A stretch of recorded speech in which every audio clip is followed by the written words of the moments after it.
Okay, so today is my very, very long awaited second 10K draft ever. And I've been saying for like a month, this is how absurd it is with how short these episodes are and with how just punishing it can be. Like for me, these are weekly quests instead of daily quests because I only play once a week. But basically, I kept saying, oh, maybe this will be the time that I save up 10K to be able to do it. And I've been saying that for weeks. So finally, we do have even a surplus. But what I was thinking is, I saw a different mode last time that I haven't done before, obviously, because I haven't done any of them. But even that's presumably there for 5K drafts and stuff. Is just the fact that this reminds me of like Archimon or something, like one of the Draenei. They copied Warcraft universe, even though it's a lot of stuff is probably the inverse. But no, yeah. I especially dislike how much Druids copied Green. Like it's one thing, okay, they both have similar. I don't know, like they both have dinosaurs and things like that, but just the fact that this ramp and the style of play is the same. And you would think, as much as I love Green, that I would have liked Druids more in Hearthstone, but I really didn't like them that much.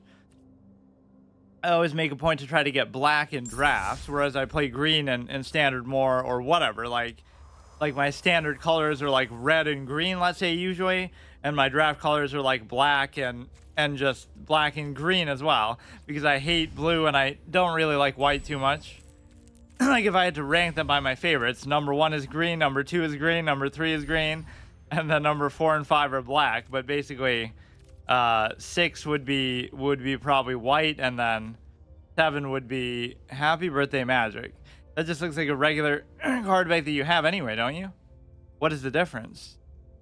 It has like some weird aura around it, but I can't tell how much that's actually going to show up in the course of the game. That ring is still there. They kept saying, oh, maybe it's bundle. Yeah, instead of doing a 10K arena, let's do, I always call them arenas, but the whole game is called arena just because in Hearthstone, it's an arena run, like when you draft. But yeah, we'll spend it on some kind of a cosmetic instead, which I think I almost did before too. I spent some large amounts multiple times. Sauron sleeve. You don't really get a good look of how Sauron, or a good description of how Sauron looks in the books actually. So a lot of this is, it's sort of just extrapolated. Even in the movies, they sort of did it a disservice. He always made it, Tolkien made a point to not tell you exactly what he looks like in great detail. He's like just this necromancer in the background.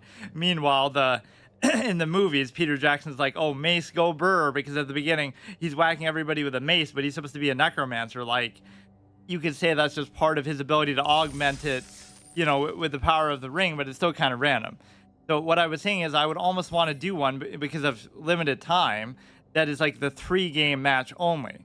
Not like this, but although that one looks kind of not even to do with the current expansion, so I almost would want to do it. Maybe I will. But no, what I was saying is this one, because this is a sense of finality. You play 3 regardless, and even if you win only 2, you get 1,000 gems back, which is like almost enough to do another one, right? So it'll be hyper competitive, and who knows, we might go 0 and 3. But this at least makes more sense for me if you are doing these bite-sized sessions. And the last time, maybe I just got unlucky and it was the end of an expansion or something. But the last time I did it, I won like 1 game or 2 games or whatever. Like I played 2 or 3 games, and so the run was still ongoing. And then I come back next week, and then it's over. Like they end the event, and they have another one there. So if I start an event and I don't finish it, like this will force me to finish it. Because 3 games isn't going to take an hour. Like it's not like we're playing a priest in Hearthstone or some nonsense like that. But is this going to be like 1 card at a time from rotating draft picks? I almost want to do this one because it just seems unique. Magic 30 Mixed Up Premier Draft. This weekend, we conclude the year-long celebration of Magic's 30th anniversary. Magic the Gathering Arena is getting in on the action with the Mixed Up Draft, featuring mixed-together cards from different sets in every pack. Oh, I can't resist this, though, because I love historic and wild and mixing stuff together. All players who enter will receive a special sleeve, and they'll show you... Oh, shit. Okay, I can't turn this one down.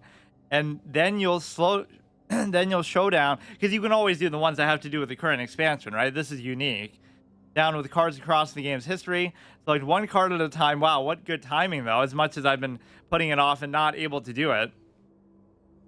But yeah, think about how punishing that is. It takes like an ordinary person, although presumably you could play more than like an hour a week, but it would take you like a month to save for one of these, of just playing sort of irregularly like I do.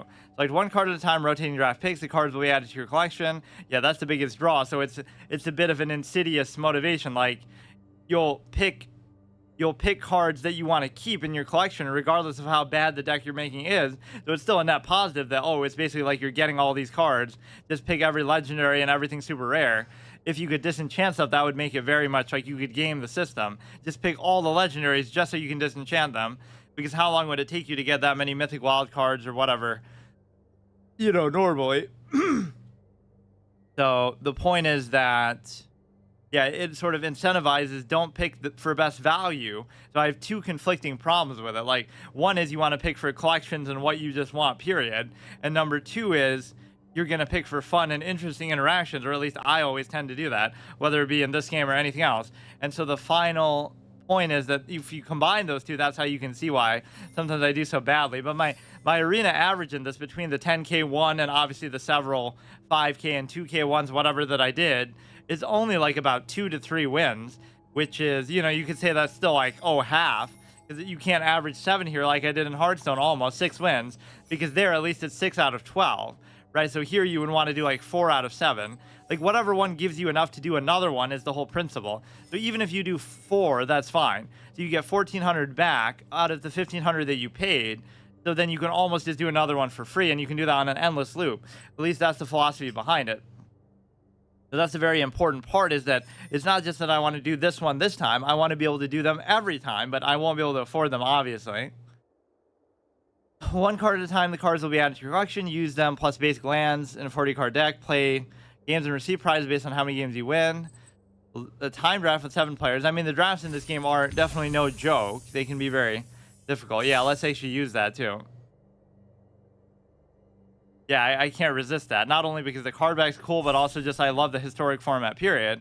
So this is kind of showing off even, we're going to mix together all the historic expansions and everything else. So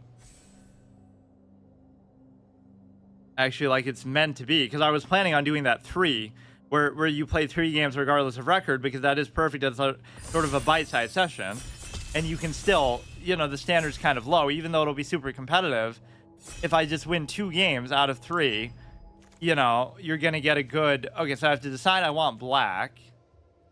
When it enters the battlefield, put a lifelink counter on target non-human creature. Like, how do you know at the beginning? 6 mana... You got to pick low-cost stuff. Enters the battlefield tapped. Flying, death touch. Let's try to make like some sort of degenerate flying thing, because that can be so annoying and people often don't have answers for it. So mainly I want to do black flying when it enters the battlefield. Okay. Yeah, I'll do a black flying thing. The only thing is that you kind of have to do hybrid stuff, because you're going to get forced into it at some point.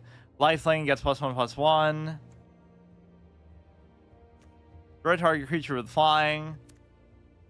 I mean, either we're going to be countering flying. The problem is, I don't know what a lot of these cards even are. So not only do I not metagame or net deck or draft for value, but I also don't even know what anything is. So, and I'm not going to take the whole time, or I kind of feel bad, right? But the fact that you're on the clock here makes it this makes it very unfair. Like, you could be the best card game player in the world, but if you come into this sort of experience blind, you're going to get punished for it, because it's just too...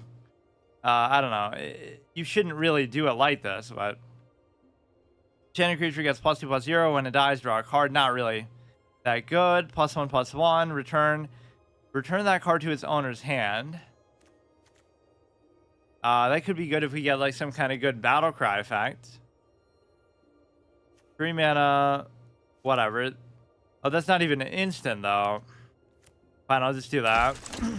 I want to at least stay within those 2 colors, and you sometimes are forced to get stuff that ends up in your sideboard that's like neither color, right? Like my next pick, there'll only be 1 card, let's say. Maybe not this next pick, but whatever. You'll only have 1 card and it'll be blue. So because you committed to 2 colors, now you're not going to be able to do anything at all with it. Let me guess.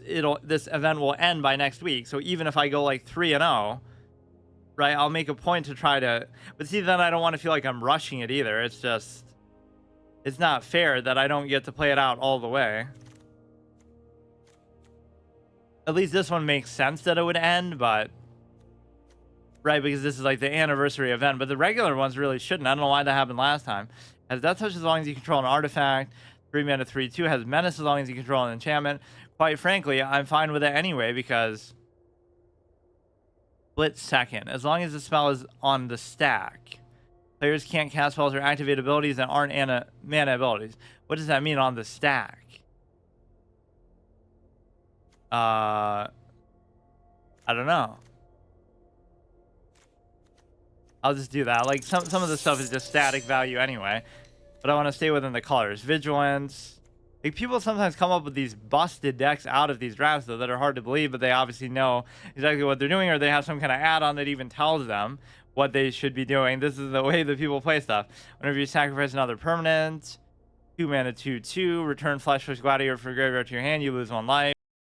That's almost what drafts show in a good way, is like less is more, where exile target artifact, enchantment, or creature with flying. Why is it 4 though? Why is it so expensive? Like I'm just hard countering flying stuff, which sometimes can be a troll, but that's not efficient at all. Like, what do you mean? Why would it matter that it's exile? Like, what are you going to see? Indestructible god cards and stuff? No, but what I was saying is that green you would think would almost be the favorite color in this, because that's what part of why I like it and it suits my style. Just like I like raw good value stuff, period. It doesn't have to rely on effects. It doesn't have to be anything else. It's +3/+3. The only thing I don't like about these is they're not instant. Exile up to 3 target enchantments. That could be pretty good for only 3. Cycling 2, you may pay the cycling to discard this and draw a card, I guess. Don't really have too many options there, but yeah, green should be the best color because you don't have to rely on anything else. They're just going to be 5 mana, 10/10, just like really well statted stuff, right? Is kind of the point. Which, of course, I like it anyway, just period, and constructed and stuff too, but sort of the mid-range, control the board playstyle is what I'm all about. Now, this is going to be one that we put in our sideboard because I'm very one-sided with my and of course I'm not allowed to use sideboards. That's like always my hard mode condition. Like I don't care if it's not black or green. Like doing a hybrid this much is even enough for me. But you could say that, like, how am I going to do a rainbow 5-color deck right in this with only 40 cards? And like, but that's what people do. They just do this kind of wild stuff and it somehow works, or they're playing for some crazy end game condition. But it's not like I even know the meta in a vague sense. It might not matter as much here because you're mixing stuff together as far as the expansions. But in a general sense, you would have to know, like, oh, I'm going for this sort of meta deck or some sort of build and play style. I don't even know what those things are normally. So how, because I don't play constructed at a very high level. Yet see, like, look at what I'm getting. 5, destroy target creature's controller, draws 2 cards. Whenever opponent draws a card, deals 1 damage to that player. I mean, that would be good just for the fun of it. In fact, that would be very good to just keep that in my collection. We're going to have so many great black cards because of that. As much as I like letting people draw can sometimes be suicide, though. 6, enters with 5+1/+1s. Whenever a player casts a spell, remove it. If you do, create a 2/2. Whenever a player casts a spell, remove a +1, create a 2/2 instead. I mean, these all seem interesting. I'll do this just for the sake of it, but name and rank are insignificant to me. I don't think it's going to be really that good. Can be blocked with creature with powers of 2 or less. That could be good. But you see how fast I'm going through this, too. Like, I don't even process most of what's happening, or I kind of just look at it and I discriminate based on color. Don't take it out of context. Like, just, I don't really care. I want to commit to 1 or 2 colors and just be good with it. Netcaster Spider. Whenever it blocks a creature with flying, it gets +2/+0. We are going to basically just have like a flying counter deck. If it was kicked and enters the battlefield as a 4/4, each creature with a +1/+1 has trample. You know, I kind of like that though. It's also good value. Even, you know, 2 mana 2/2. So like, I basically have to win in the early game and just play super aggressive. Otherwise, I don't have a chance. Let's just go 7-0 here, so that for the sake of time more than anything, that'll be the worst incentive that I have to rush, because it's like, oh, you know, I don't know whether it'll be around next week or not. It probably won't be, or it should be there like the whole month. At least, like, I don't get it, because sometimes it'll be like a new expansion comes out like every couple months, so then everything can reset. But why would it randomly reset in the middle of a month or even in the middle of an expansion? 5 mana 3/4, beginning of end step, create a 1/1 token. For each +1/+1 you put on, okay, that can get out of hand and be very good, but 5 mana 4/4, when it enters, you gain 1 life for each creature card in your graveyard. Like, this can be good, but what am I going to be buffing it with is the question. I don't know. I almost see that as like a win condition type of card if you are able to keep doing that. Sacrifices search your library for basic forest card. Not sure I see much value in that. Protection from green. Creatures your opponent controls can't have +1/+1 counters on them. None of this really seems too compelling. Yeah, you're under time pressure. There's way more cards to choose from. I obviously don't know the meta or a lot of what I'm doing, which is deliberate. I kind of been enjoying playing like that. This and PvZ Heroes, the first time they'd ever be compared, but I'm doing sort of a casual playthrough of both, but that's going to be probably a shorter playthrough, or at least this could go on forever the way that I'm doing it. Target creature you control fights. Okay, that's important. We don't really have too much removal. 5 mana, 5/4 with only flavor text on it. Block, attacks or blocks each combat if available. That's actually not bad though. 5/4, 5/3. This even costs more. This is actually not bad.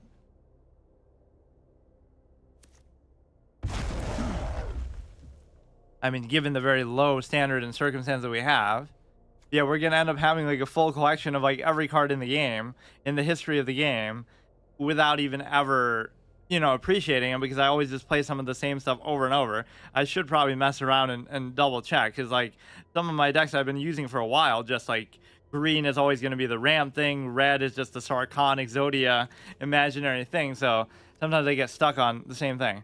The 3 mana 3/3 is okay. Choose one, double target creature's toughness till end of turn. This is instant. Deals 5 damage to creature with flying. Like, they really want me to focus on the flying thing, which I don't mind. When it enters the battlefield, each opponent loses 2 life and you gain. Wait, that's not bad. Enters the battlefield, reveals a number of cards from the hand equal to the number of creatures in your party. You choose one of those cards, they discard that card. Okay, that's fine, I guess. 3/2. Whenever you gain life, your opponent loses 1 life. That could be fine just for the statting purpose. 7 mana 3/4. I don't know why you would ever want that. Whenever it attacks, roll a d20. You gain 1 life. You gain 2 life. You gain 5 life. If only it was like give a +1 counter, we can combo with that insect. Return artifact. Return creature. Okay. I'm doing it with all that early game value of just, okay, 3/1 flying. If we just get a flying thing there and off to the races and they can't deal with it, you can win so many games like that, which actually does happen, or at least I've lost so many games like that. Enters the battlefield, attached to creature. Equipped creature gets +1/+1. If it's a warrior, +2 instead. Gets +1, has vigilance. If it's a human, additional +1. I don't know how many warriors do I really have? That's for good for mill purposes, which could be annoying. Like, if we somehow had a way to generate other kinds of mana, nobody would expect that. Menace, when it enters the battlefield, put a +1/+1. Can't be blocked. Or wait, what did it even give me? Ruin crap, come on. Yeah, none of these picks are really good. You just have to go with the color at this point. Plus 1 less to cast for each creature in your party. I don't know what is even happening. I don't even know what I'm getting. Pick the only thing you can use or the color that you have in mind. Alright, just do it. Isn't that such a fun part of the draft where you're just forced to take stuff that you don't want? Which is part of the strategy of it, obviously, but still. 5 mana 4/5. Morbid. When it enters the battlefield, if a creature dies this turn, you gain 5 life. That could be okay. 1/4. When it deals combat damage to a player, put a -1/-1. Whenever you put 1 or more -1, okay. We had that one spider come in clutch, like Shelob in the one of the Lord of the Rings. Was that the 10k draft, or that was something else? That was just like some optional mode that you can play as much as you want or something, I think.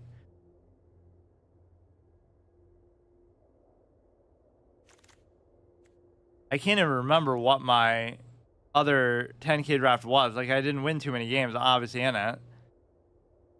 Exile to 1 creature from graveyard, create a 1/1 with Decayed. Okay, so pretty much we have way too many cards anyway. We'd have to work with lands. So I'll do like half green, half black, assuming. Feels like I have maybe a little more black than green stuff, but some of the stuff in here isn't even usable. Create a 1/2 token for each creature card in your graveyard. I don't know how good that's going to be. Like, we are a very creature heavy deck, but enters the battlefield, put a +1/+1. I mean, it's good, but I'm obsessed with that insect effect now. I'm building around that. Not that it's even that good, but sacrifice a creature with flying. I don't know how much flying stuff we're really going to see with flying again. Like, that's just one of green signatures. It doesn't have too much flying stuff, but if you do create a 7/7, but I don't have any food. This is destroy target creature, planeswalker 3 or less, fine. Black always has some of the best, cheapest removal in the whole game. Even Death Touch as a base mechanic is like that.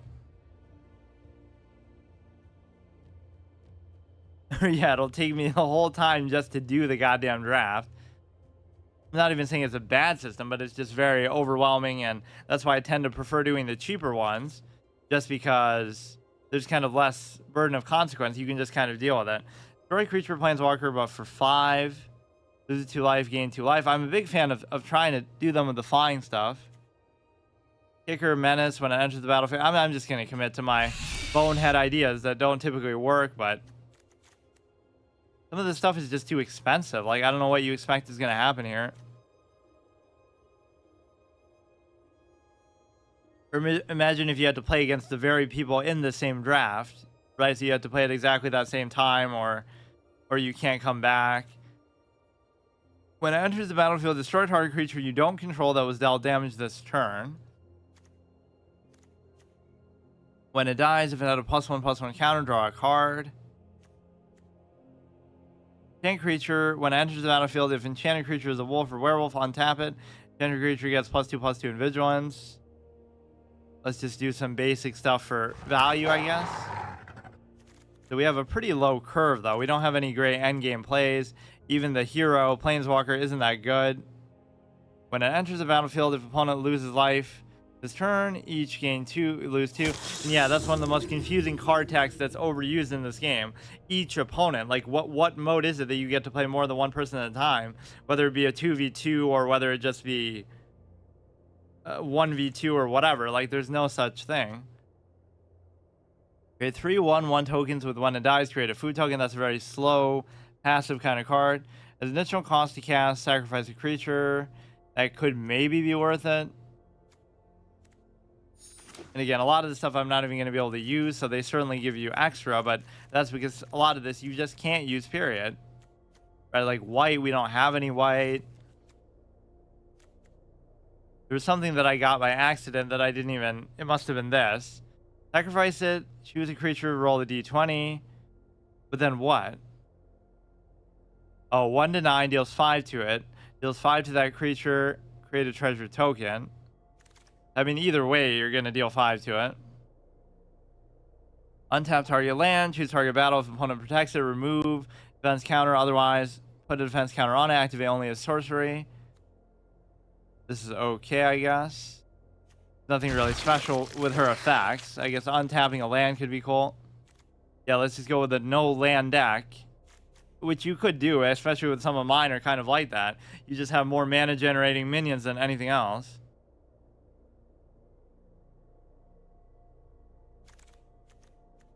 So no blue. Like, you shouldn't really be that hard stuck on the idea, but you add 1 mana of any color. What does that mean, though? You're paying 2 mana to add 1. Vigilance, 4 mana, 2/4. Like, it could be valuable, right, from a certain point of view, but I wouldn't even want to mess with it, really. Put a target, put a card from graveyard on the bottom of his owner library, 6 mana, 4/5. Like, you might be compelled to do that. Becomes a 4/4 green bear until the end of turn. Like, a lot of this I'm not even expecting to actually use.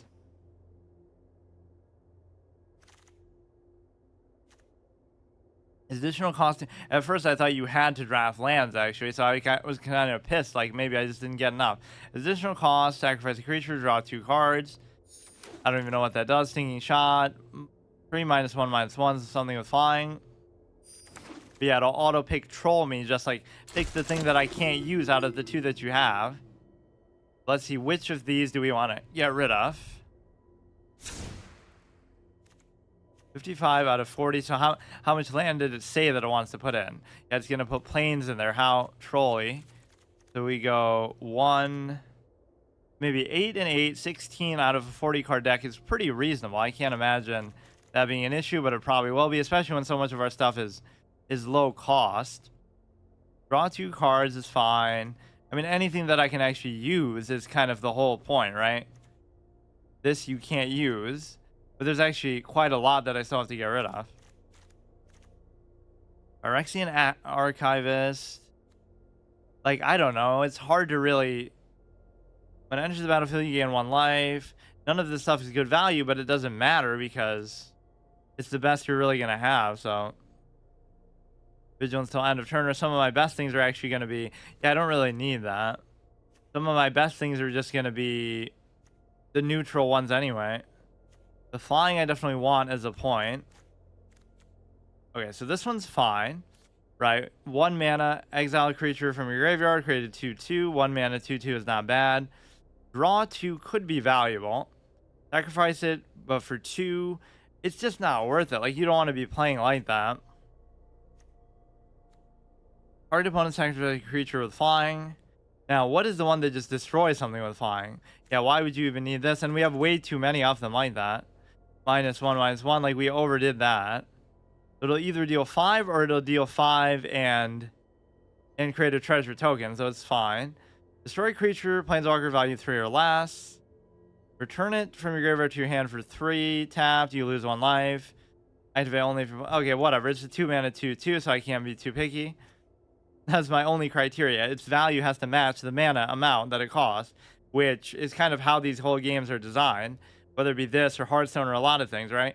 Whenever you're gaining like the 1 mana per turn, or that's at least the expectation of how the game works as far as resources, it creates a very simplistic and measurable definition of value. Whereas some games just go completely wild, like Yu-Gi-Oh! It starts off, and even when the game first came out, like, oh, you have 2450 attack or 3000 attack. It's just like these random components of 1,000 that have no context to them. That's just for a buff. That's just for the statting. Enters when it dies, create a 2/2. That's okay. That's okay. Like, some of this is just redundant, but flying and death touch is nice. As if we need more things to deal with flying stuff. Izumi, Blade Seeker, has death touch as long as you control an artifact. 3 mana 3/2. 3 mana 2/2 with flying. Create a treasure token, activate. Okay, I don't know when I even got this. Add 1 mana of any color, but it's a one-time thing. And again, I'm kind of tunnel visioning on certain colors anyway. Like, that's sort of the whole idea behind Gigantosaurus. Like, oh my goodness, what an inconvenience that you're using only green. You need only 5 mana, but it all has to be green. But when you choose and want to do that anyway, then what's the downside, right? It's almost a good thing that you can commit to one thing. Can't be blocked. Fine. Exile up to 3 target enchantments. That could actually be good. That almost seems like too good value to be true. Up to 3 for only 3 mana. Flash, reach, 3. I mean, again, I'm just enamored by some of these. Mill 4 cards maybe isn't that good. Double creatures, power and toughness until end of turn. Deals 5. Creature with flying. That's at least okay. Enchant creature when it enters the battlefield. If the enchanted creature is a wolf or werewolf, untap it. Enchant. Now, see, this is kind of confusing card text, because does that mean that it has to be a werewolf for that to happen, or does it mean it just gives you +2/+2 period? Either way, I don't really want it, but that's going to be 4 mana 3/1, which is pretty terrible value, but 3 mana 2/3 with flying for 6. Lose 2 life, gain life. Yeah, that'll be our lethal condition. That it'll come down to that. Very inefficient effect. Enters the battlefield with 2 oil counters. It's going to be some of the buff capability. 4 mana 4/3 is the best I could ask for, though, anyway. Exile target. Okay, this is trash value. Like, I don't know what... Compare it to the other stuff I have, and I don't get it. It shouldn't say or. It should say and. You should be able to do all 3 for that much. That's garbage. This guy I actually kind of like.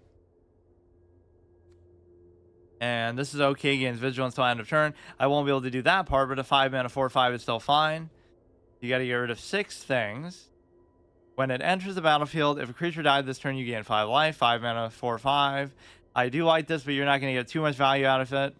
5 mana, 3/4. Enters, you gain +1/+1. 6 mana, 5/5 with Death Touch, which is kind of a redundant effect. Like when it's that strong, Death Touch is really good if it's on a low cost, like a 1 mana 1/1, then it becomes valuable. This seems kind of bad. Put a card from graveyard on the bottom of its owner's library. Reach. 6 mana, 4/5. Out of these, which would be the worst? I almost have half a mind to just... This is pretty good. Like, maybe I'm missing something with this card. It costs 1, but then it costs 5. Oh, maybe it's a little more inconvenient than I thought. So for 6, basically, yeah, forget it. This is good. This is okay. I mean, I'm not a big fan of card draw, but there will come a time where you need to... Well, but to sacrifice something is probably not going to be... I feel like you got to have at least one card like that in there, though. So some of these we just got to get rid of. Like 2 mana, 2/2, 2 mana, 2/2. I do like the buff capability, but maybe it's not worth it. We have a lot of good stuff in the early game to just try to flood the board. I can't decide what to get rid of.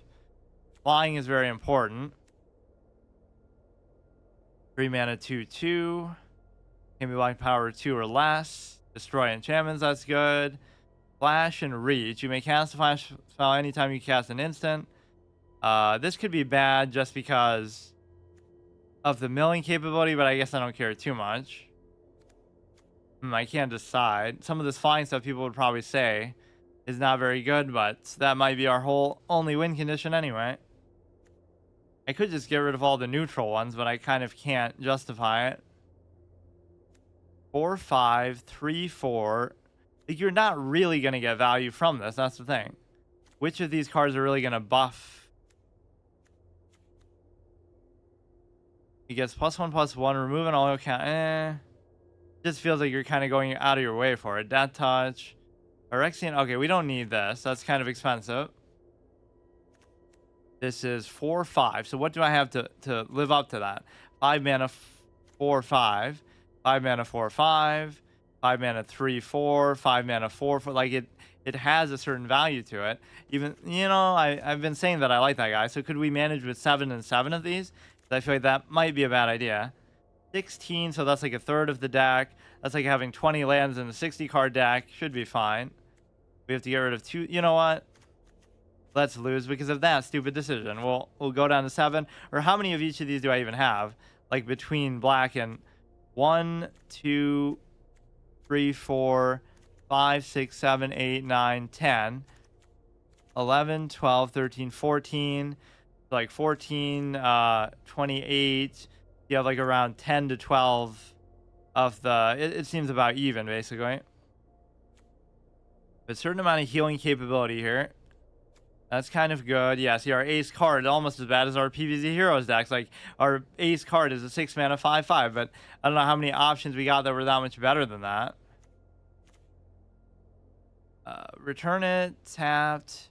How many other 2 mana 2/2s basically do we have? That's a 2/2. That's a 1/1. I don't know. That guy doesn't seem that good.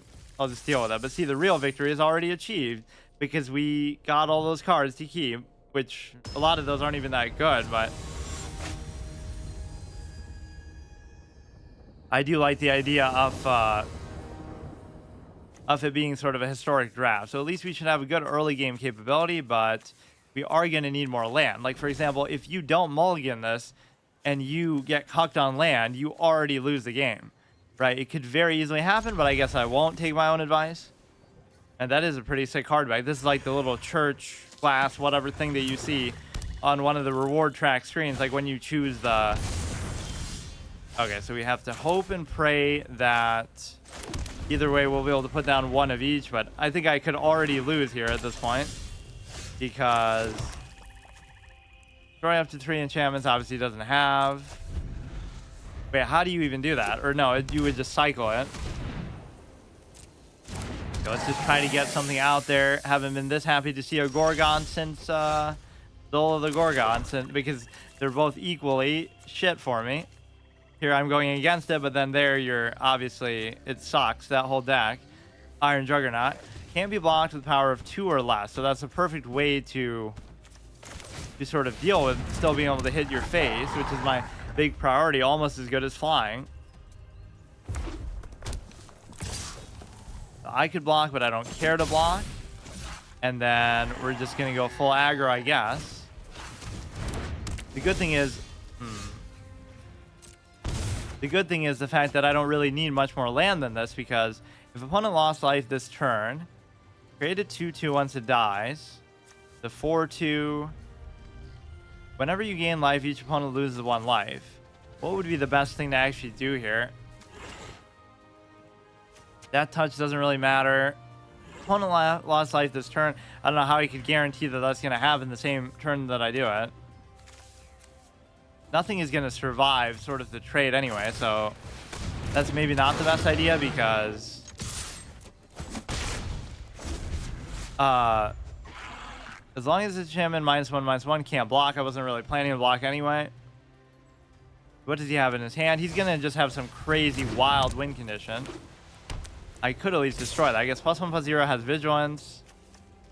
When it dies, return it to the battlefield, transform under your control. Attach to target opponent.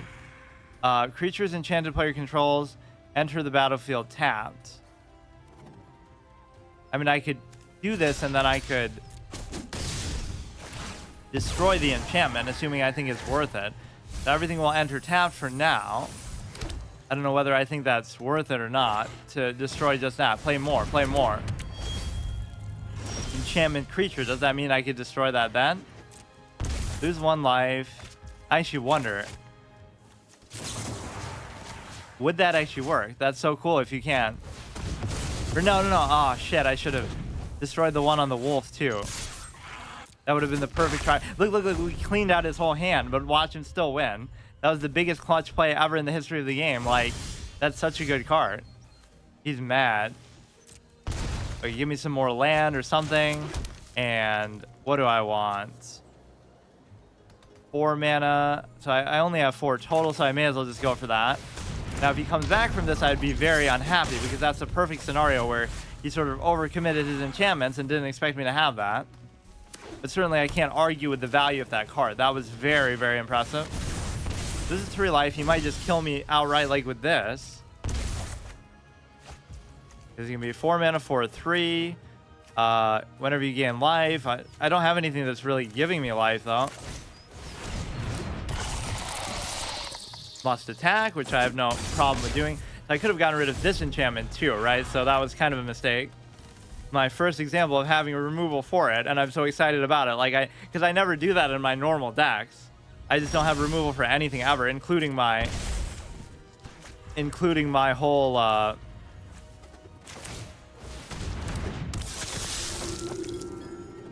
+1/+1 till end of turn, including my actual standard decks. Gonna have some AoE, deal 2 damage, fine. Still just be dead. Lost to the Iron Golem, imagine that. What are you, a Dark Souls clown player like me, even though I would never die to such a thing? I didn't enjoy doing permadeath stuff of Dark Souls as much as I enjoyed just doing a hard mode sort of series. Like, you play it for the first time and create some kind of hard mode condition. You can only get to a certain level. You can only, you know, use like a certain stat, things like that. You can't use items, etc.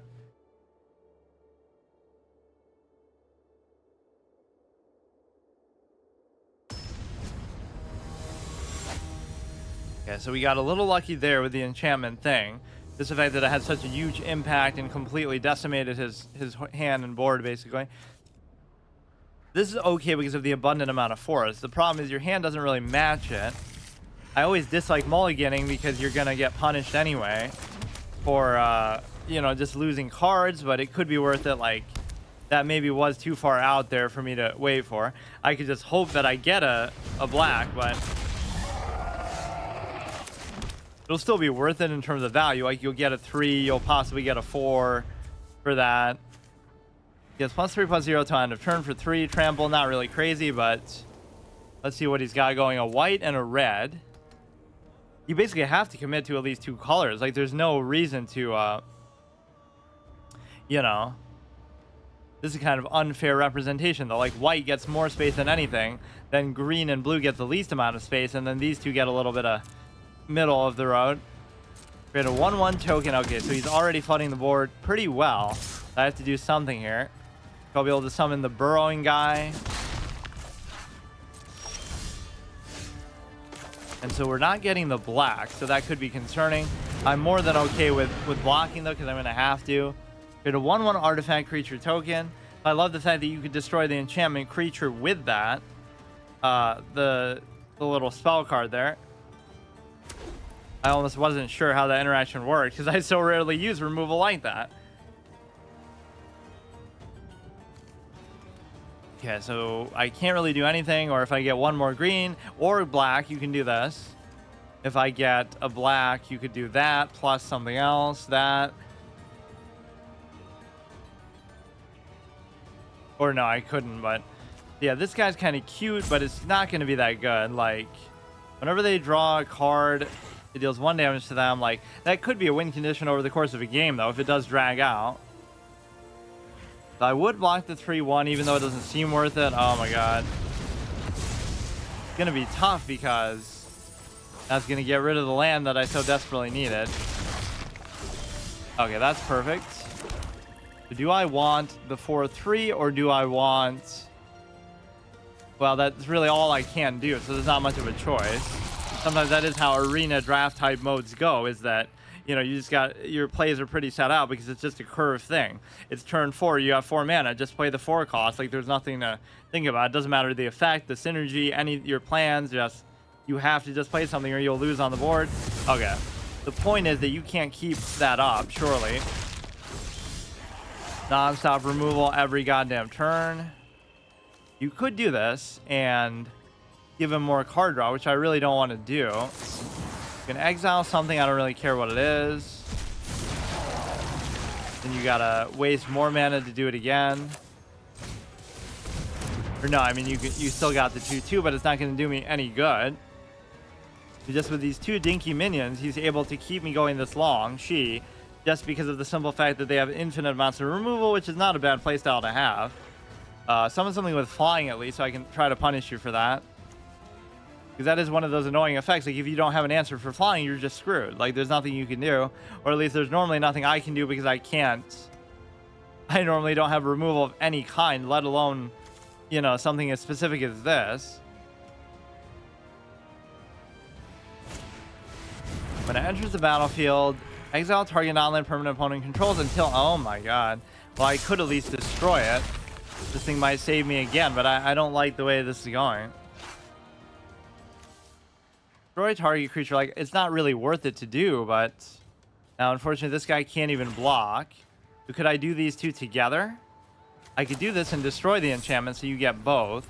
It was kicked and enters with 2+1/+1s. Each creature you control has trample. Let's just do it as a static 2/2, and then we should be able to do this, and I guess I can do it. Wait. Or no, I can't. So at least we have the means with which to block. You may as well attack with that guy because it just doesn't do anything. Oh no, maybe I forgot how that thing works. Yeah, now's really the time to go to phase for face damage. To summon something big with flying, or even if you summon something big, I could just use this. This is a pretty fun draft mode though, because another creature, target creature with power 2 or less can't be blocked this turn. Oh my god. Like, they at least have a good theme to their deck, although I can't say... Okay. I mean, you kind of have to destroy hers. We finally shut down their ability to spam the thing, though. The fact of drawing 2 cards, though, is a very, very dangerous idea, but I don't have much of a choice. Right, like, that's actually bad, because they're just going to summon something bigger then, but I could destroy that too, I guess. So 1 damage, 1 damage. Suffer the dreams of the damned.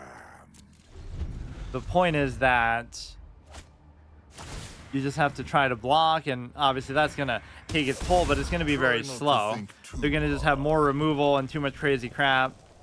But it is worth it. See, now, out of those 2 cards that they drew, if they get something big, that they can summon. We can get rid of it again, but you can't gain anything back. So this guy's not even that good.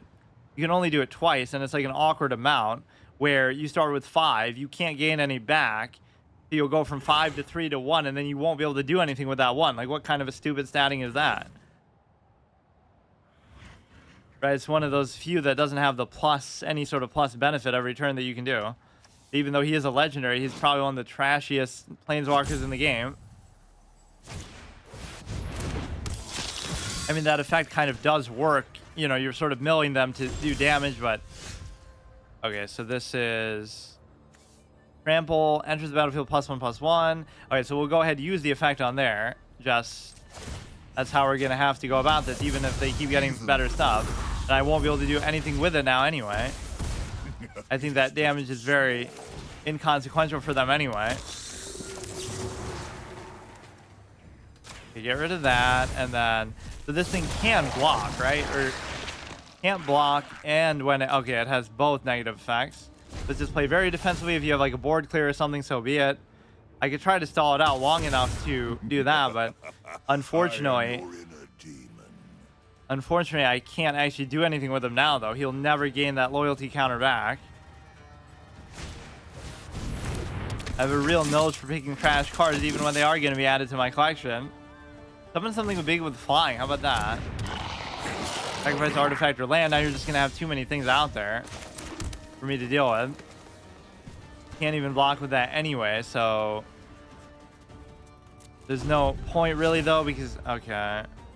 I'm obviously going to lose. My health is too low. My hand is dried out. Letting them draw like 4 cards for that, it was not really worth it. I guess I started off in this game kind of way too slow. But you would think they would have no removal left, considering they used like 1 million of it at the beginning of the game.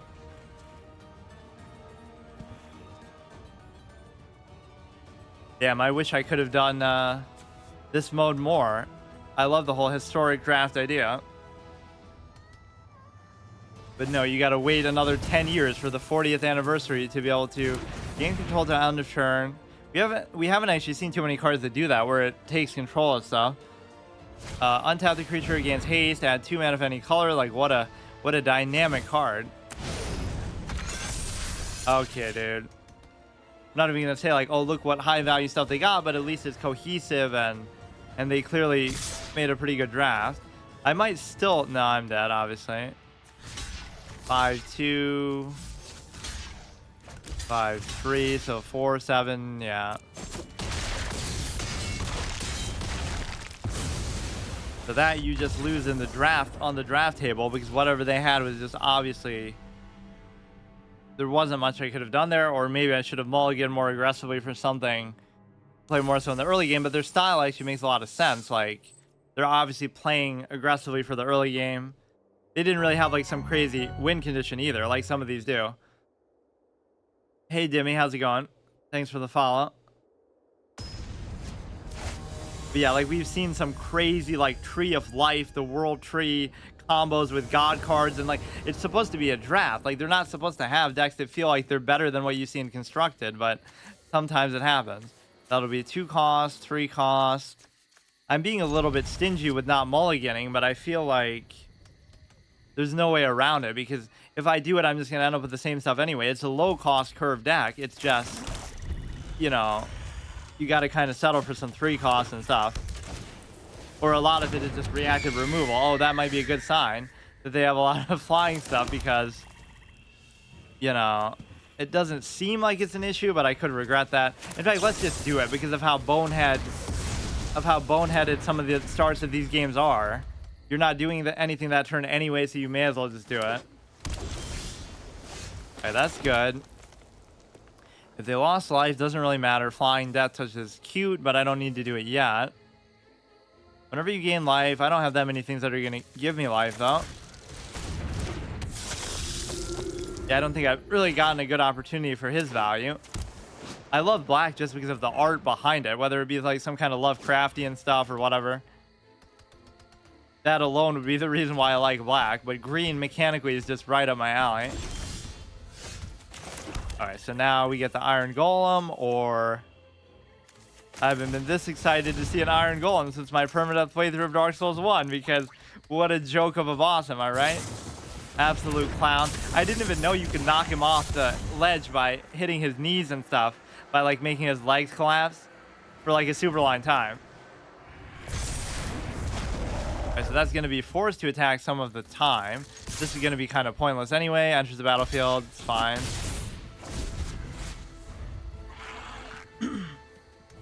This is what I wanted to play the game for. I've been derping around too much in standard and constructed, but of course the reason why is because I can't afford these drafts. It takes me literally a month plus to save for one, and then I'll buy some stupid cosmetic with it instead as a free-to-play newish player. What a great decision. Flying Death Touch, like there's no point though. Whatever, just like a frustration attack, even though you know it's not gonna do anything. 1, 2, 3, 4, 5. So if I get one more of any color, I can play this. This is my ace card, the strongest thing in the whole deck, which is a 6-mana 5/5 with that sort of unintuitive Death Touch effect, because you know it's already going to trade into most things. So opponent controls more lands than you. Search your library for 3, reveal them, put them in your hand. I don't know how this works. It's showing you like how many wins they have in the thing. Or is this actually somehow count towards your normal ranking system anyway? The 1, 2, 3, like I kind of want to do the flying, but now if I attack with both of these, you can't block both or you'll die. Okay, he was really that worried about that. Yeah, that's, I guess, the right way to do it. Give me one more land, and then if you can get through some of the stuff with the removal, then I'm just dead because I don't have any other option. We could counter flying with flying there.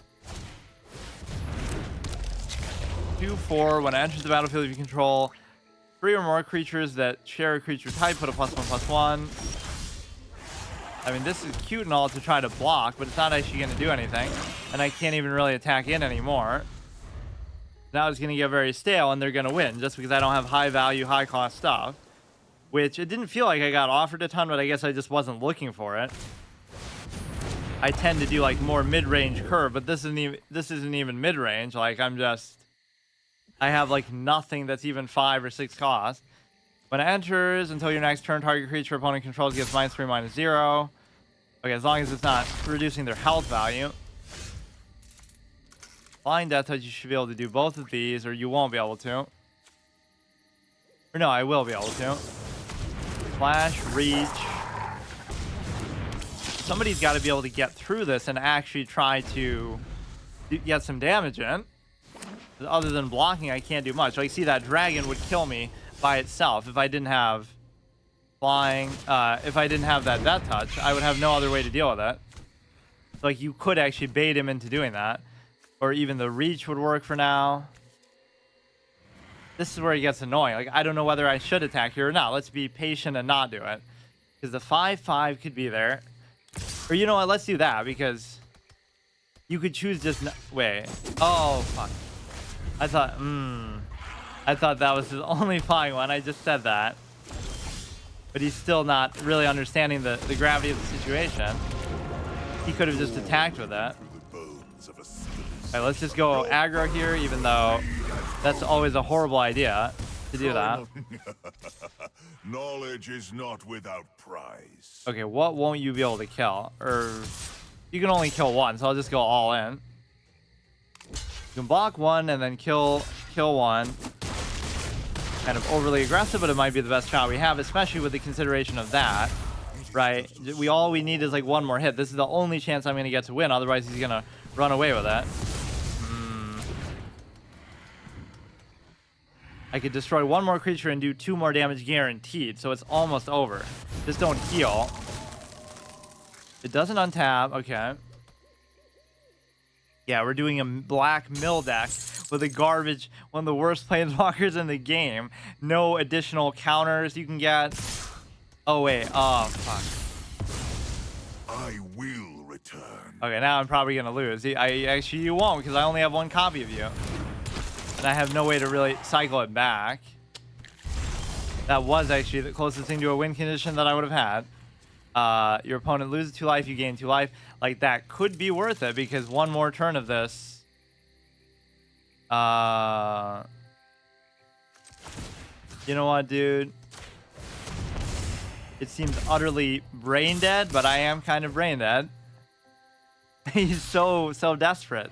So now you have to deal with the fact that a flying thing is going to hit you in the face and you have to block it. But you also have to deal with the fact that I can do that effect. So as much as I was joking about that, oh yeah, that's going to win us the game, it actually does win us the game in this high-stakes 10k draft scenario. What a clown effect. You pay 6 mana for that? Wow. So that last game was pretty much unwinnable, the one before that, so I don't really feel too bad about that. So what would I have to get basically my money back? If I win 2 more, that would be pretty good. And that would be like one of my best draft runs ever, because I'm normally not getting even that many wins.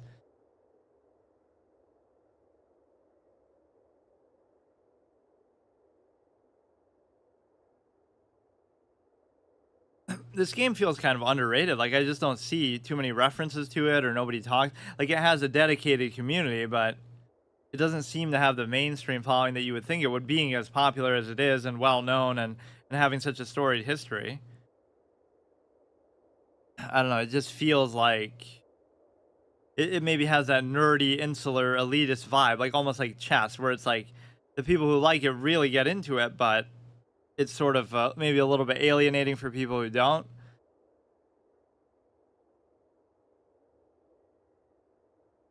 At least it's not only on phone. Like, that's the best design decision you could ever make in your life, is to make something a mobile exclusive game. Specific pad sleeve. I mean, this was worth it for the sleeve alone. Talk about wasting gold on cosmetics. That's basically what I just did, but I do like this version of it, rather than just playing the same old, oh yeah, with the current expansion cards, which I haven't really even done much of yet, but I'm just saying, those are always going to be available. By the time I do a single draft in the current expansion, the next one will be out. Unironically, like in Hearthstone, I've been failing to even keep up with that idea. I was going to bug out and count this as a loss if I quit out.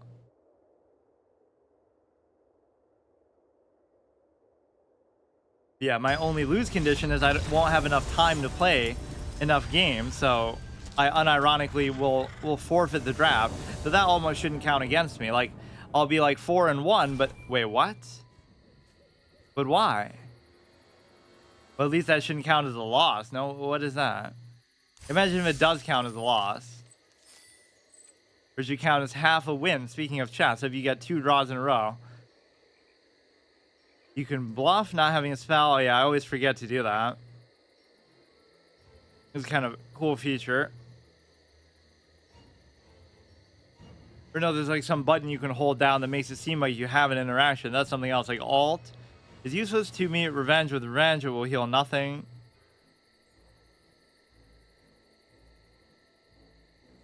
Really just makes me want to play a Lord of the Rings specific card game, of which you could have a pretty incredible one. Like, it's just so weird how they decide to do this. Like, if Blizzard wasn't such a competitor in the Hearthstone space, you could have the Warcraft do an expansion about all the Warcraft stuff, or they might still do it somehow, or do an expansion about, I don't know, League of Legends characters. Like, it seems like they know no bounds. They can just do whatever they want if they get some kind of crossover permission, obviously. But some of the crossovers are just bizarre. Like, at least Lord of the Rings makes sense. Like, okay, it's fantasy RPG, I got no problem. This looks like a mulligan for sure. Just because, yeah, you're really... It just doesn't kind of line up. This is pretty good, at least as far as the general cost. Right, so maybe... As much as I'm greeting for wanting this guy, I don't know... Kind of a hard decision. That guy can have such an impact that... Or you know what? In a weird way, it might be okay to do that. Well, it just is going to come down to what I get now. When enters the battlefield, sacrifice it. When you do, search your library, basic mountain, forest, plains onto the battlefield. Okay. Yeah, these will be my like 2 win condition cards where, well, good thing he did a flippant play like that to get rid of something quickly. Otherwise, there would have been nothing in the graveyard for me to even have that chance. I do like this because it's going to give you infinite value over the course of the game. It's just... It's not really that good either. you can't block, and when you do something, it immediately dies. So like, what's the point? Like, you could do another one. Very easy condition to reach, but it'll almost force him to block at some point because it's not really good for anything else.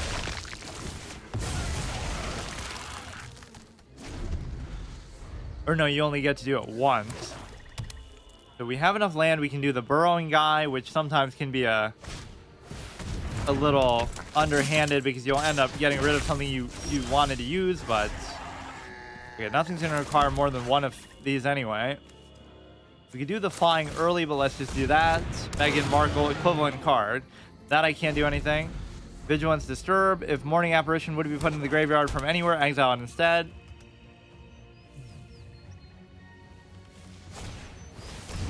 When, yeah, Woken Dreamer. Let's do a token line for that. Like, not all who dream are asleep. That could be a good variation on it. Like, not all who wander are lost. Destroy creature with flying. Whenever it attacks, target attacking creature without flying gains flying until end of turn. Target attacking creature without flying. I mean, I may as well do it because he's going to have something bigger, surely, down the road, but I don't think I should do anything here. Let's just wait. But yeah, flying can be so degenerate here because they just don't have, if you just don't have an answer for it or enough answers for it.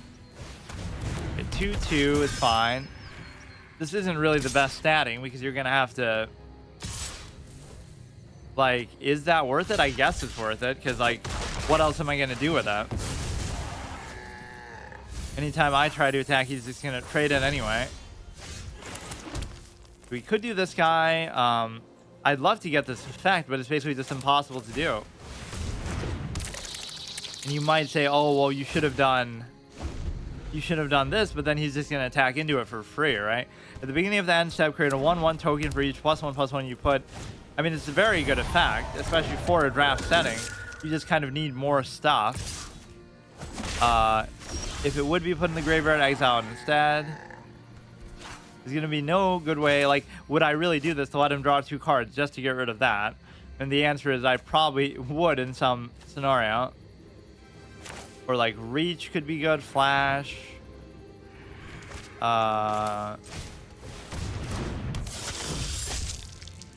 We could do this, and then if he blocks, it's fine. If not, it's not going to do anything for me anyway. He's kind of playing it right by just ignoring it. I wish I could do that, but I have very few things that even buff stuff. You need it like with a perpetual buff that's like giving +1 every turn. Okay, they just don't flood the board too much. We have a chance. It's going to be their final stand. If I can survive this, I'll be fine. Is that worth it to trade in is the question. For now, I'll say no, but we have the option. I don't see the point in doing this guy because I don't have enough stuff. Like, there's nothing really that's worth it right now. I don't know what I can actually do here. Most of the stuff I just can't do anything about. We do have reach, but I almost wouldn't want to use it, but I think I'd rather do that because the Death Touch could be much more versatile. Or I could block this guy anytime that I want. I could use the thing to get... See, now he's in top deck mode. So should I really do that? Because it's going to give him 2 cards, even if he's taking... Like, I should try to avoid it like the plague right now. And just try to deal with it. Because giving people cards in this kind of mode especially is very, very dangerous. But he has the flying thing there still. He wouldn't be able to block it. But I can't really justify doing it yet. Okay, we're in a decent spot. Like, my board is fine. Each player mills 3 cards. Return 2 creature cards from graveyard to your hand. Yeah, like, why give him... This card is trying to sabotage me. At least if he was low on health, then I feel like, okay. Or, I mean, you can do him and then not play the effect, but then it makes him too much of an easy target. 2/2 when it attacks. Creature without flying gains flying.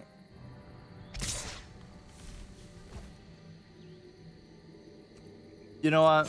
Why don't we... That's kind of a stupid play, but why don't we use the effect now to destroy that? Or we could do it on the 2/2, or I'll just end up doing it on both. And your world shall perish Seems like a horrible idea, but clearly we'll kill him with that before anything else. Now we'll just wait it out and try to... Try not to think too hard.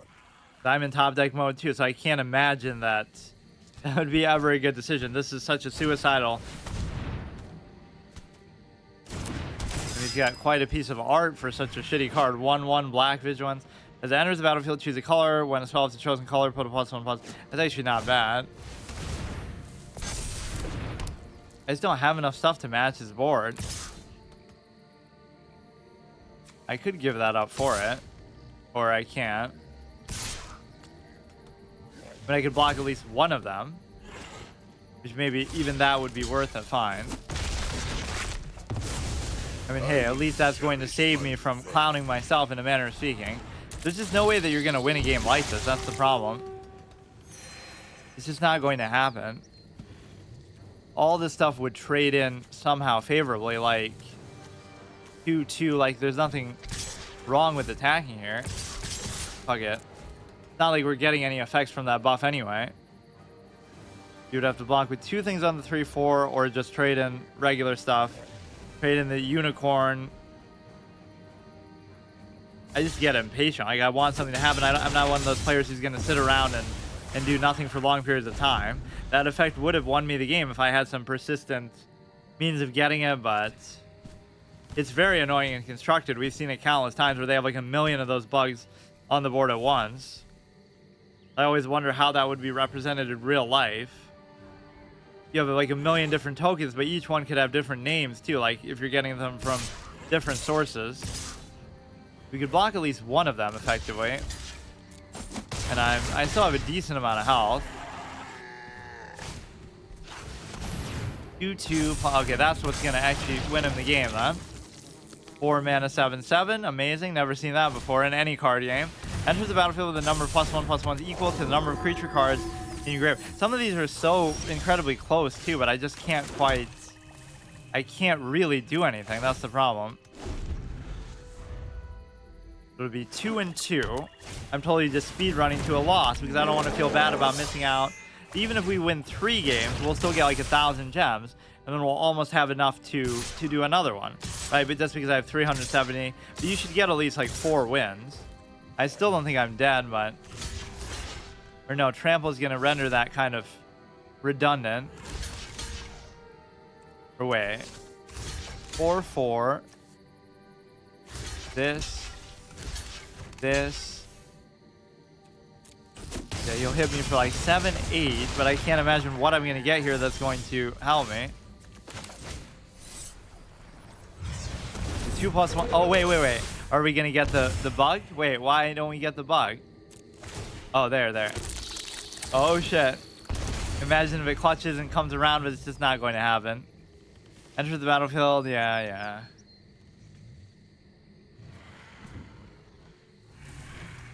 Okay, at least we still started off pretty good, but now we're playing for our life. At least if I get 3 or 4 wins would be fine.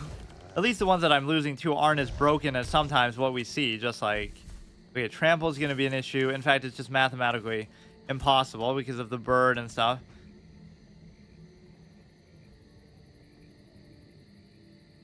Yeah, it's like the idea that, you know, they're not winning in like super impressive ways, and it's kind of just... It feels maybe more natural. Sometimes we see crazy win conditions and stuff. Hurry up. I don't like to quit out, but now I don't know what he's doing. Is it really BM if you're just wasting your own time too? So again, somewhat my Planeswalker might be hurting me because he keeps giving them cards. We're in top deck mode and potentially winning, but I guess I just don't have the fate that I'll actually end up winning as a result of that.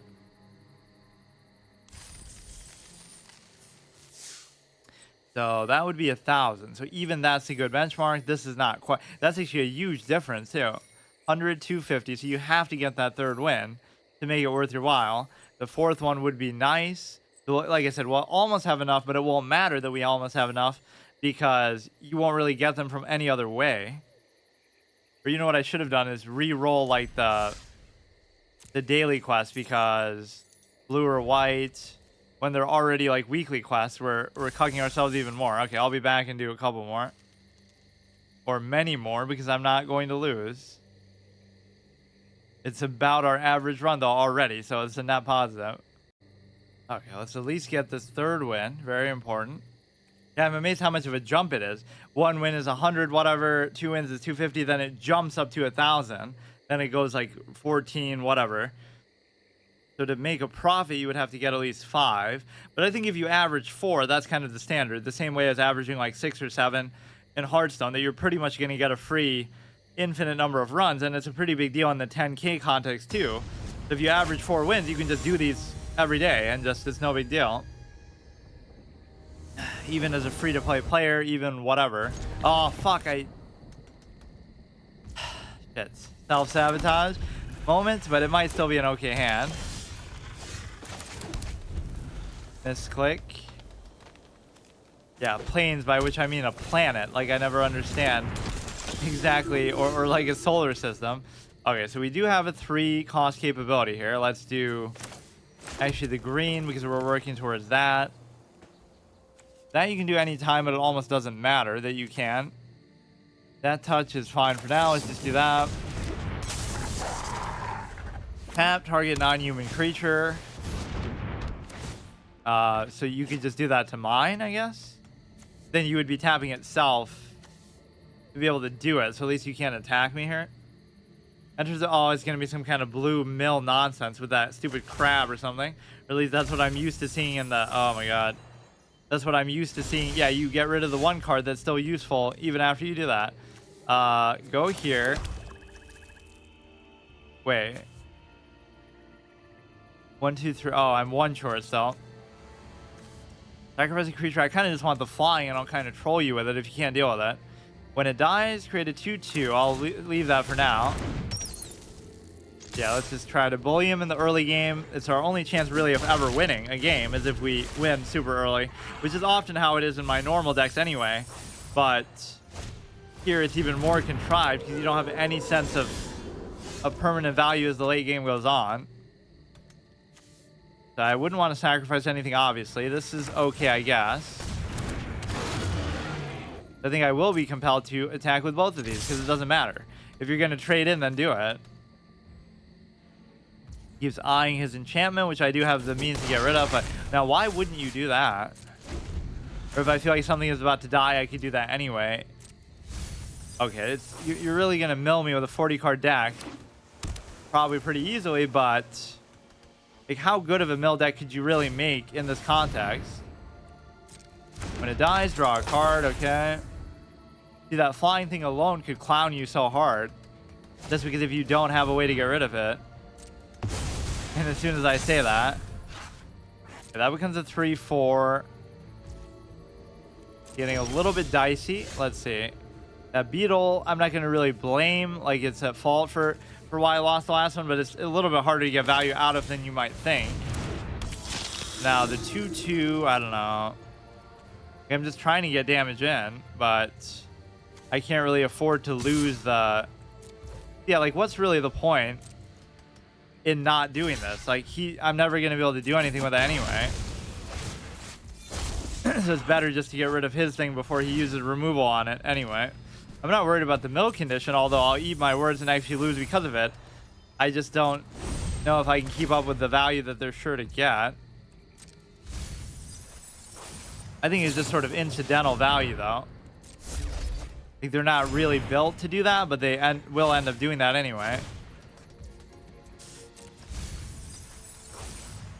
Yeah, I should really try to go out of my way to do that. The good thing about not relying on any particular cards in the deck, though, because it's just going to be random stuff anyway. Like, whatever I'm getting or losing is not going to cost me the game. Will that effect win me the game again, too? Just the fact of being able to do that for 6. Because who knows, I might have actually lost that one game if that didn't happen. Enter the graveyard this turn. Corrupted, return it from your graveyard to your battlefield. Tab, you lose 1 life. Activate only if they have poison counters, which they're not really going to. You gain 5 life, which isn't really the issue. I am actually going to somehow lose to that. Roll a d20, tap that okay, dude. None of these decks actually today seem that crazy, though, I will say. Now, I would love to do that, but I can't. You could do that, because if he wants to trade in the 4... But wait, that's just going to mill... Oh, fuck. That's just going to mill even more.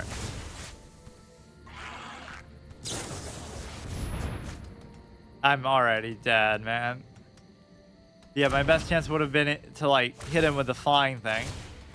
Damn it, that makes such a big difference, though. If only I could have won the 3rd game. They really, okay.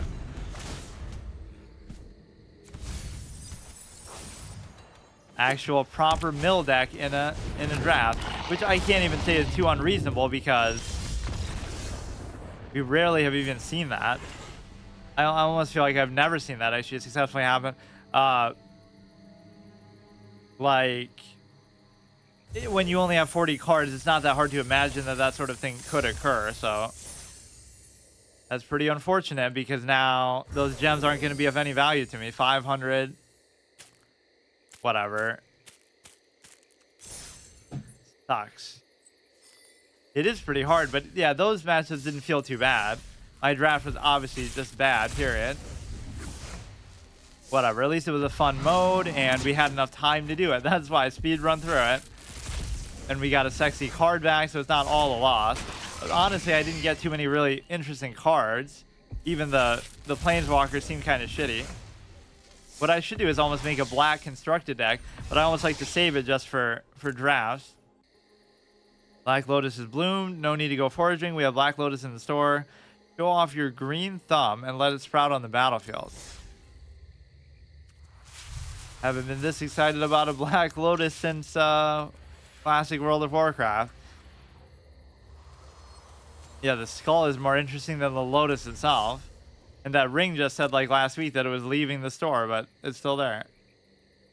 Reward track, which I've never gotten to the end of it in this game or in Hearthstone, getting to level 100, which is a little bit surprising. You could get to Legend rank 1 like 10 times over, but you still won't get to level 100 because it's just more a time thing than an achievement thing. Like getting to rank 14 or whatever in Classic WoW or whatever. I should always try to do the daily quest. Let's do a green random game. So that means that this won't probably be around though next time. So we'll just do like a normal one, or it'll take me another month now to save for it. I kind of wanted to save these almost for some cosmetic or other special thing because they're kind of hard to get, or I don't always do modes that give you them. Or you know what? That's good enough, I guess. Or no, it feels bad not to do the daily quest. Like, I don't even care if I win or lose. Let's just do... Monday's always my shortest stream just because I got so much stuff to do. And then I save my longest ones Tuesday and Wednesday for chess because that's really the game that I want to be known for. Better than all these PogSham's clowns, at least. That is not what chess is about. The meritocracy, elitist, gatekeeping game. Like... it's not even the fault of them doing it. It's the fault of the attention, right, that they get. So, for example, when you validate it by, like, all these big shot, really good chess players, title players commentating over it, like it's actually the thing to be concerned about. Like, it's trash. It's trash, low-level chess, almost as bad as mine. Or no, actually slightly worse than mine even, and I never thought I would say that. It just doesn't make sense. So the point is the credit given, not the act of doing it. Like, nobody's gatekeeping and saying, oh, you're not allowed to play it or you're not allowed to stream it. It's that you're not allowed to, or you shouldn't be giving it so much attention as the viewership and so forth. We're really just doing this for the daily quest capability. I guess that solves the problem of like, oh, how will we ever fit this draft that might be over this week and we'll lose out because of that into such a short session. But I guess we solved that by just speed running world record defeat of 2 wins, which again, that is about my average. I don't know why you...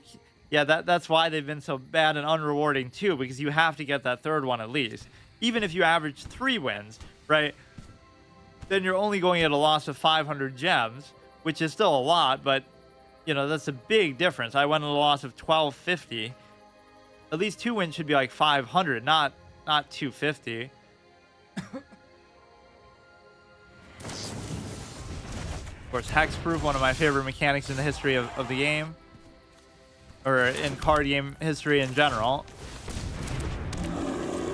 Actually playing on the board and actually doing stuff. Imagine that. But so many of these clowns don't do that. So we got milled by a professional god tier draft player, I guess, because not that deck was even that good, but just it felt so clean. There wasn't really much I could have done. I kind of helped him out though by milling myself with that burrowing insect thing.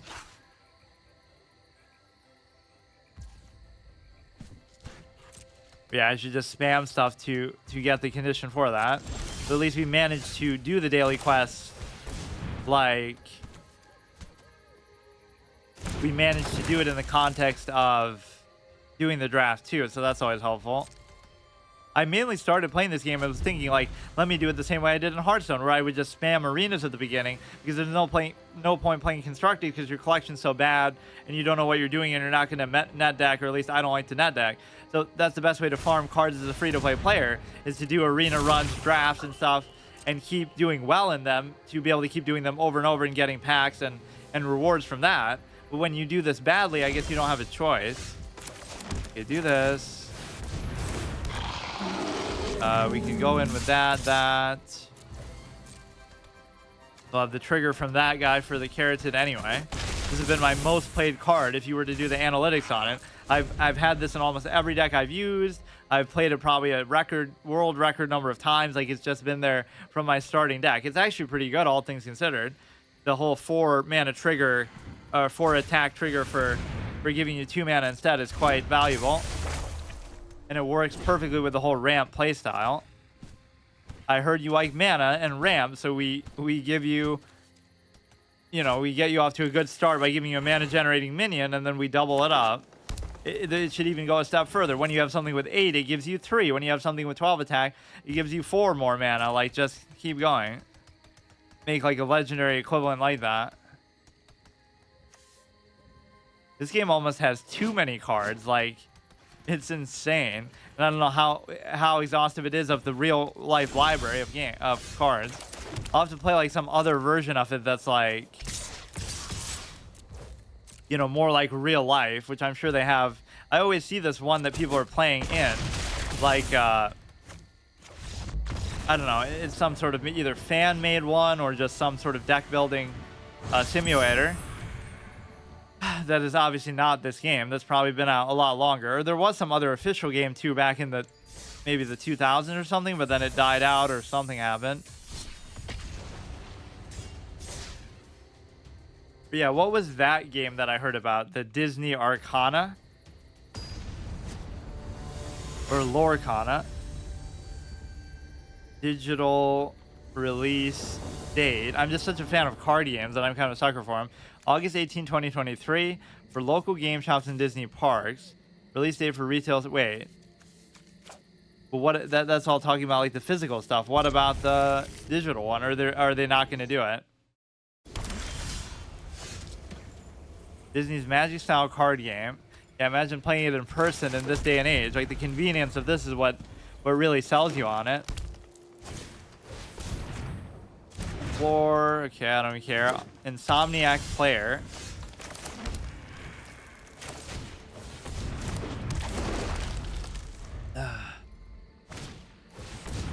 Have they ever let you get this one before even?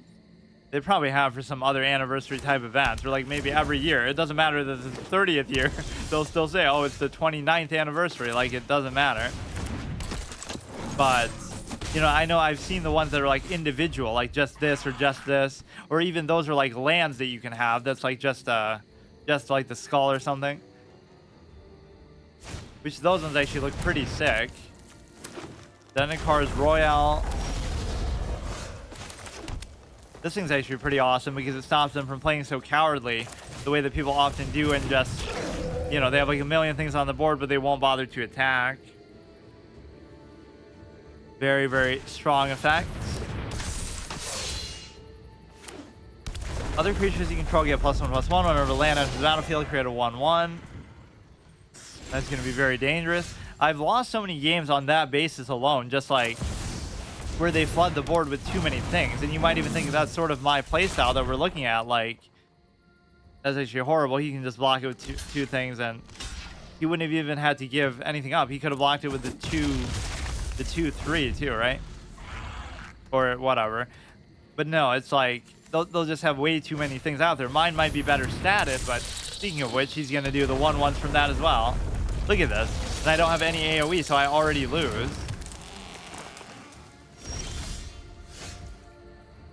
I mean, the buffs are gonna be cute, or you know, the way that you could deal with it is, again, forcing them to attack, but you're not gonna be able to do really too much here. Like, even if I do that, I'm not gonna be able to block all of them. I could block the ones that are actually generating stuff, but this is the most annoying thing in the game, that this happens so often that there's infinite minion spaces and stuff too, which is kind of a cool thing. But yeah, why would you hold anything back? Attack with everything. Or I'm going to force you to attack with the turtle.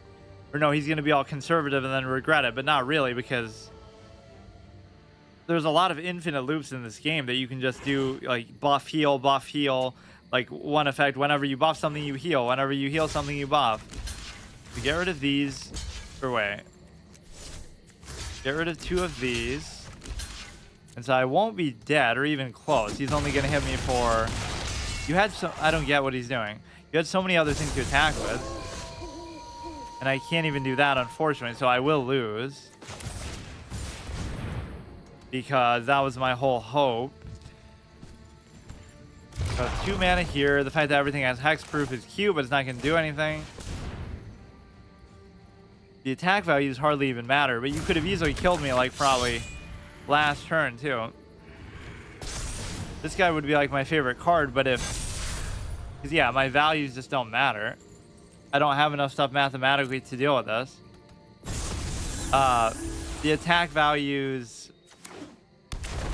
Yeah, imagine making this instead of the Carnage Tyrant, but it is actually better, especially when you consider the buff aspects. Even if I was able to do this now, it wouldn't matter. Whatever, I'm not even trying to do anything. I'm just trying to do the daily quest. So I miss out on at least like 4 days worth, because, like, okay, even if today I'm doing Saturday, Sunday, Monday's quest, then I won't do Tuesday, Wednesday, Thursday, Friday, and then I'll do Saturday, Sunday, Mondays next week. Or he thinks he's sort of trolling with me, but we're going to force him to play in the honorable way. Like, what a suicidal thing to do. Now I'm dead no matter what, because, like, what were you thinking? Why is he not attacking? It is mathematically not feasible to do this. Attack each combat if available. So 4, so that's 14 alone. Like, it's just the raw number of things that you have to attack with. I won't even let him BM me. I'm going to force him to attack. Like, this is PvZ Heroes where, you know, you don't have the choice to slow pace people. Only way to slow pace them is basically just to like, not kill their stuff and let it keep, you know, if it's like a dinky 1/1, just leave it there.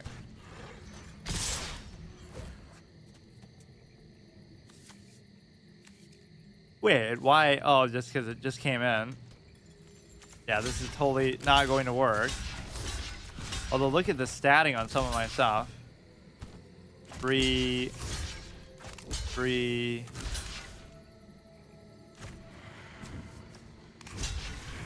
Yeah, let's see how much will we actually take now. It does almost encourage BMing just with the fact of how much it lets you go below 0. Like, it lets you actually sit through that. Your opponent will try to set a new record every time. That probably still won't be enough for... Or no, it might be, actually. Yeah, daily quests are one of the worst things in games for people who don't have... You know, you might play... Like, 2 people might play an identical amount of time in a week, right? Like, one guy works 5 days a week, 9 to 5 job, doesn't have time to play every day. So they'll play on the weekend for like 12 hours each. Saturday and Sunday they'll play 24 hours. Meanwhile, the other person will play like 3 hours a day. So that'll be like 21 hours, right? But they'll play it every single day. So they're playing the same amount in a week, but they get punished because they're not playing every day. They're playing more on a particular day when they actually have free time, like oftentimes normal people would do. You have a day off, or it's the weekend or something like that. That's what I find so stupid about it, that it's just a way to sort of try to get you addicted and hooked to it. And so many games do it, obviously. to sort of make you log in every day and get really attached to it. That's the only reason. Like, there's nothing good about it. Flourishing Fox. Whenever you cycle another card, yes, reminds me of that hilarious song about the fox. What the fox say? They got like billions of views on YouTube. Like the kind of dumb stuff.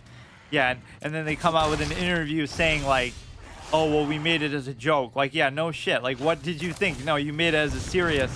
I guess just the fact that it got so much attention, they almost feel validated, but I would have never guessed they made it as a joke. I thought that was a serious, dramatic entry into your professional career. Like what Lonely Island would do or whatever. The, whatever, like, they made all these stupid parody songs. 3-3, I don't want to do it. I could do the Carotid, could do this bad boy. Do more. This is one of my favorite cards in the game because of how absolutely single-minded it is. Why not make it give you like 4 instead, but be like a 1-1? Because I wouldn't even care so much about the statting. But that works towards Galta too. It'll reduce the cost by 3 because of the attack value, and then it'll obviously give you 3 as well. Okay, so the daily quest is done. Well, let's just try to win this in principle anyway. That is pretty sick looking.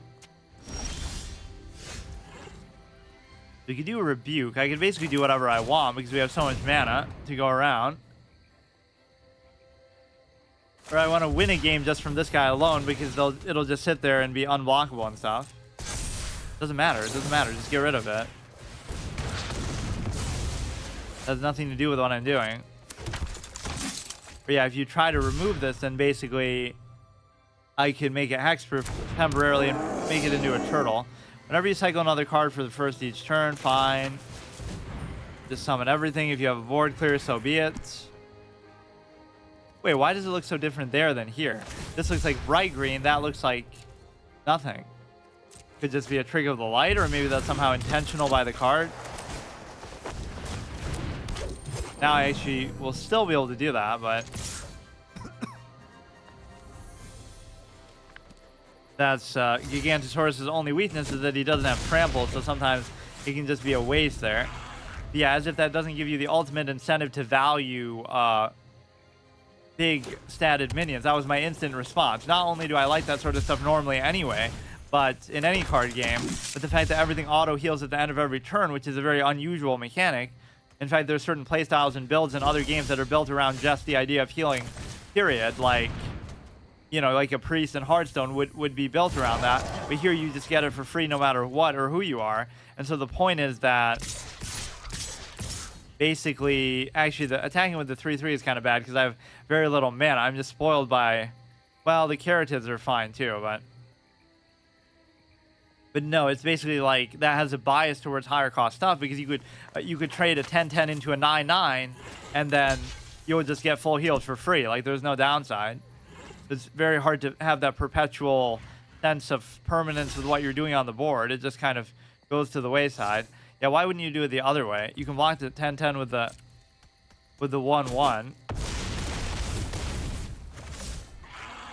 Surely he's not going to have some crazy epic infinite loop combo, but this is often what happens. Like, whenever they're losing, it's all part of their master plan because, okay, you know, they have some crazy thing coming, so they're just trying to survive till then. This game either has too many infinite loops or just way too many sort of convoluted decks over time, I guess. Which happens with any game when it's been out for so long, but ideas like seconds are fleeting.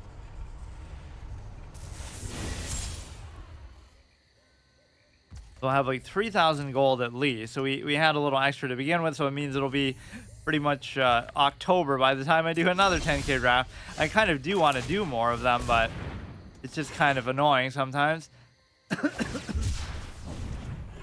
Keeps doing stuff as if, oh, you've triggered my trap, like he's countering what I'm doing. I love when it shows it like that, but it has nothing to do with that. Okay, hurry up, dude. I don't even care. I did my daily quest. Like, I don't even... Time to improvise. what do I even have at stake? Or this will be like the Time Warp equivalent. Even when I'm not playing Hearthstone, it'll still trigger me.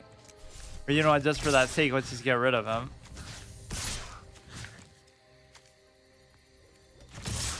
Go face. You could kill the 3/3 with those 1/1s, which would probably be worth it because you're basically going to be in a position where you do have very little mana, but not really, because I'm getting 6 from the Caryatids alone. Used to be easier. So I didn't actually kill him. The stupid Planeswalker. This is literally Time Warp all over again. Take 2 extra turns after this one. No, actually Time Warp is take infinite turns because of that stupid bird that they did eventually nerf to not work with it. It's usually pretty easy to guess what cards are going to be nerfed, but at the time everybody will just say, oh, don't complain, you're just whining, get good, this and that. And then it'll be nerfed soon after anyway. And then they'll be like, oh yeah, well of course it got nerfed because it was busted. Like, they want to have it both ways and just kind of go along with whatever the flow is. People accept the reality with which they're presented, as a wise man said. When you cycle a card for the first time, okay.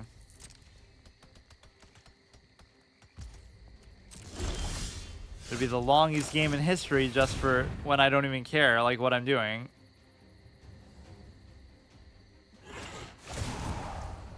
At least we did get through the complete run, so I can't use the excuse that, oh, you know, it ended before. Like, we'll see if next week it'll still be there. It probably won't. That is kind of a dirty thing to do. Like, if I pay 10K and then I play one game and then I want to come back tomorrow and play another, then it'll just be gone. Like, it usually probably tells you that, how long is left, but I feel like the one time it didn't at all. That's going to be fine. That's going to be fine. I could just attack with the 1/1s as well because everything would trade in pretty much. So he's going to negate the trample thing, give me a little extra land capability, or he'll trade into both of those. Okay. Or I still don't even understand how that works, but it should still kill all of them just mathematically. Sometimes it'll save something though. I must have missed something. Yeah, you missed a stupid bird. You're playing the wrong game. Go play Time Warp and Wild, even though you can't do it like that anymore. I'm gonna just beat you to death with these little 1/1 dinky suckers. Pretty cool art. Be a great raid boss, ha ha ha, or make a Diablo-esque style game. Which they were planning on doing, right? I forgot what it was going to be called, but then they canceled it. There's just so much rich lore and content, assuming not all of it is stolen, which I'm sure it's not, but like when Andrew Garfield or Richard Garfield, whatever his name is, Andrew Garfield, when he made the game originally, I'm sure he had come up with a lot of his own lore because otherwise you wouldn't have been able to, you know, you couldn't just rip off stuff that much at the beginning. Oh, look, we're torturing the poor guy. In before infinite loop combo, clear my board, everything. Draw a card, discard a card for 6, though. What kind of a value is that?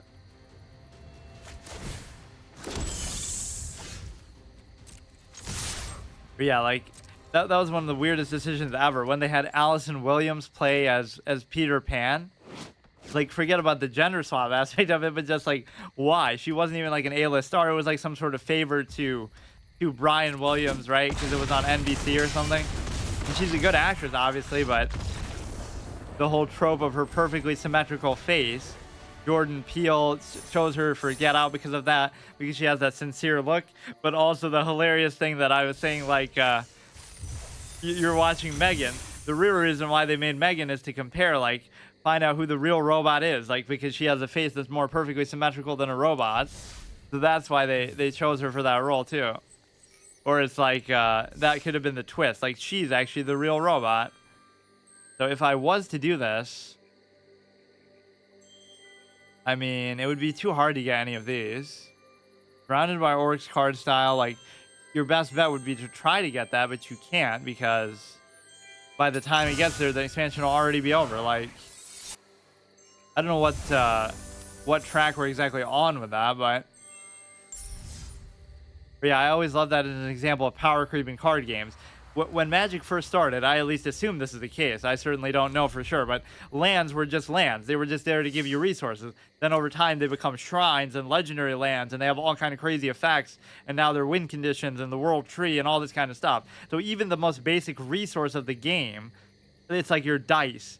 You're playing some game that involves rolling a dice, and it becomes, oh no, now the dice gives you special effects and powers and double attack. Like they made a mechanic out of the land. The same way in Pokemon, like, you know, it used to be energy. You're just trying to match the energy to the color of your Pokemon. Like, you need fire to power Charizard's effects and stuff. But then the same thing now the energy will give you bonus health and bonus attack and defense and like all these other buffs and stuff. That's the most telltale sign of power creep in card gaming history possible, where you take the most basic resource of it and turn that into something beyond.